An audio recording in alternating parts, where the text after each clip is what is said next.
अस्सलामु अलैकुम सामीन हज़रात। जैसा कि आप हज़रात को अभी मालूम है कि बिहार में इलेक्शन होने जा रहा है और पहले फ़ेज़ की वोटिंग कल यानी 6 तारीख को 6 नवंबर को हो रही है। इसमें अपने अपने तौर पर अब बहुत सारी पार्टियों ने बहुत जो है अपने अपने उम्मीदवार उतारे हैं। बहुत सारे कैंडिडेट है, एक एक विधानसभा पर कहीं भी 10 कैंडिडेट है तो कहीं 15 है और भी कहीं कम है, ज़्यादा है। ये मुख्तलिफ तादाद कैंडिडेट की है। अब मसला ये है कि हम वोट किसको दें।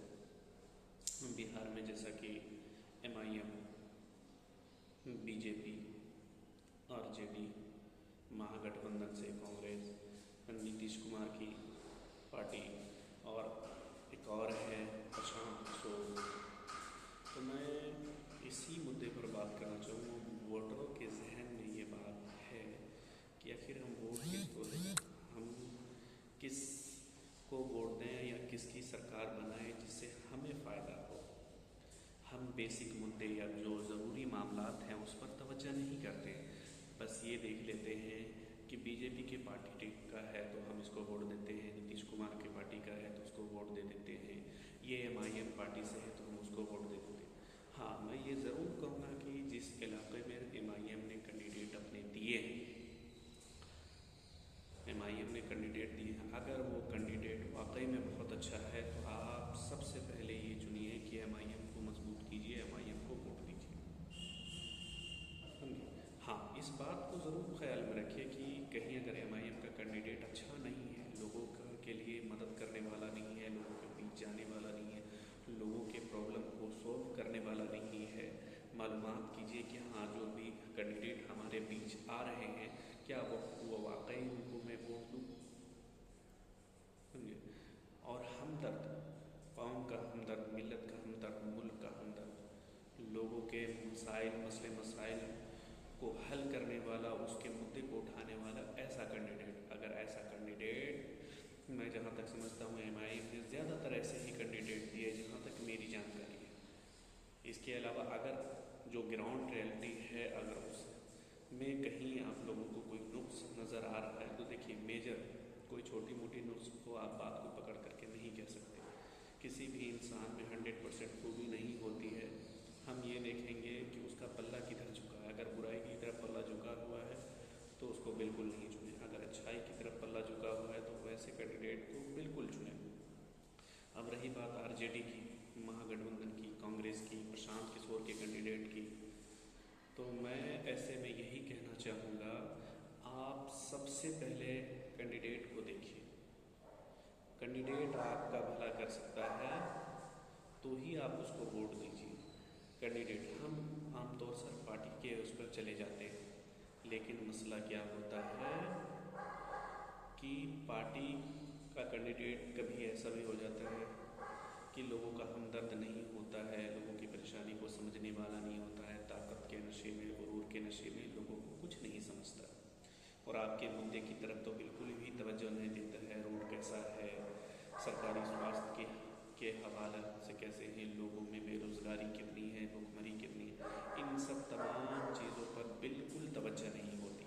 तो आप ऐसे कैंडिडेट को चुनिए जो इन मुद्दों को देखिए, इन मुद्दों को विधानसभा में उठाए, कम से कम सरकार के सामने आपके हालात को पेश करें। जब तक वो कैंडिडेट आपके हालात को पेश नहीं करेगा तो कैसे जान पाएगा। क्या कोई मुख्यमंत्री हर घर गली, हर इलाके, हर मोहल्ले में जाना उसको मुमकिन है? नहीं है। इसीलिए तो ये सब चीज़ें जो कैंडिडेट हर इलाके से कैंडिडेट दिए जाते हैं, क्यों दिए जाते हैं कि वो अपने मुद्दे को, अपने मसाइल को विधानसभा में उठाए ताकि सरकार को उसकी जानकारी हो, तब सरकार उस पर जो है कार्रवाई करे, लोगों की भलाई के लिए काम करे। तो जो ऐसे कैंडिडेट हैं आप उनको चुनें, किसी भी पार्टी के एजेंडे को पकड़ करके ना चले। आप अपना विकास देखिए, जब आपका विकास होगा तो देश का विकास होगा, पार्टी का विकास होगा तो कभी आपका विकास नहीं हो सकता है। इसलिए आप अपने विकास की चिंता करें, आप अपने मुद्दे की चिंता करें कि हमारा मुद्दा क्या है। देश का पूरा मुद्दा नहीं है, पूरे देश में एक जैसे मुद्दे नहीं होते, हर इलाके की ज़रूरत अलग है, मुख्तलिफ चीज़ें अलग हैं।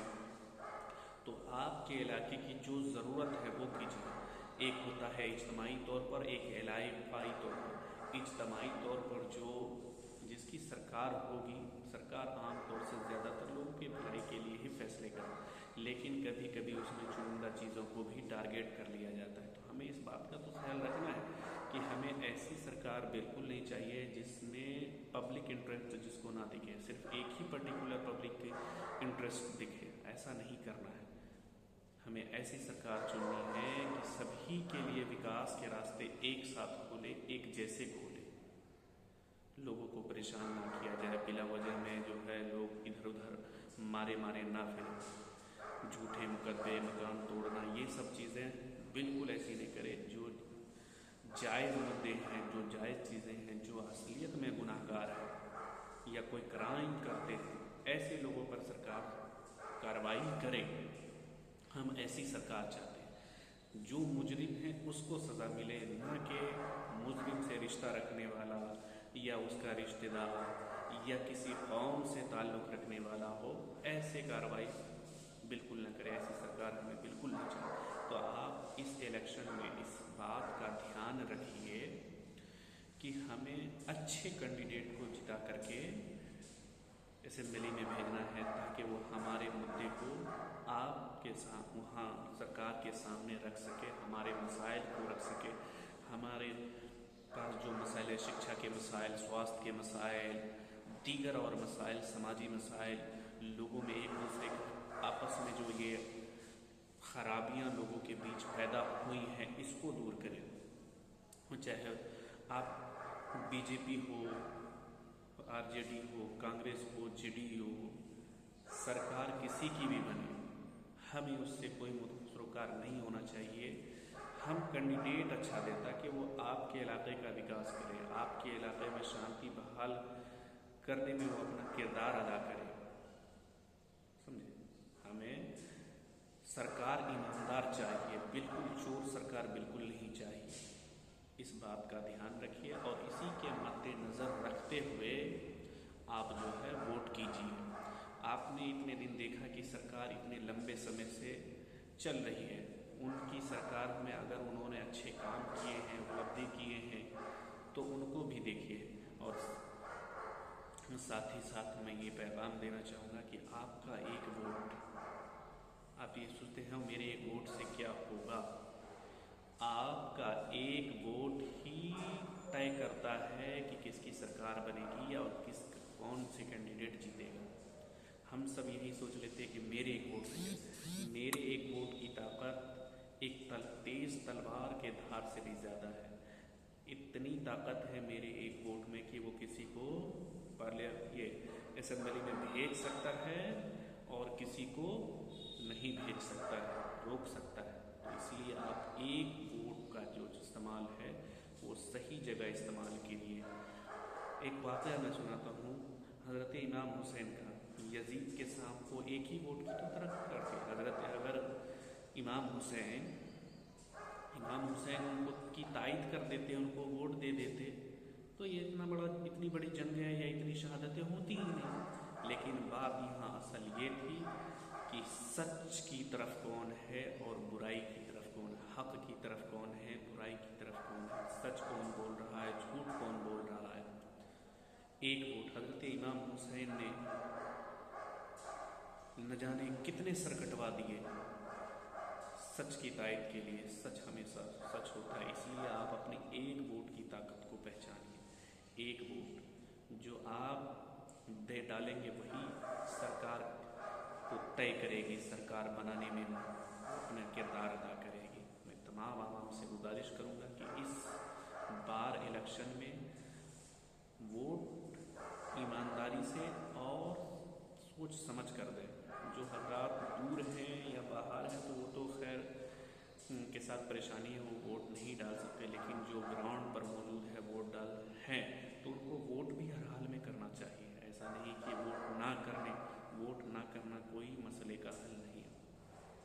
कोई ना कोई ऐसा ज़रूर होगा जिसको आप चुनेंगे ताकि कम से कम वो आपके मसाइल को समझे और उसको दूर करने की कोशिश करे ऐसे कैंडिडेट को।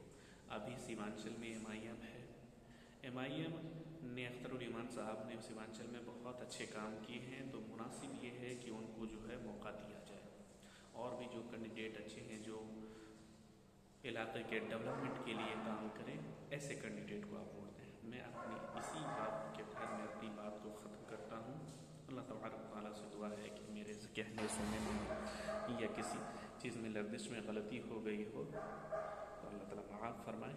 मेरा कोई मतलब नहीं है कि किसी पार्टी को बढ़ा चढ़ा करके पेश करूँ। आप जायज़ मुद्दे की तरफ देखें, जायज़ मुद्दे को ही पकड़ करके उस हिसाब से अपना वोट दें। जज़ाकल्लाह।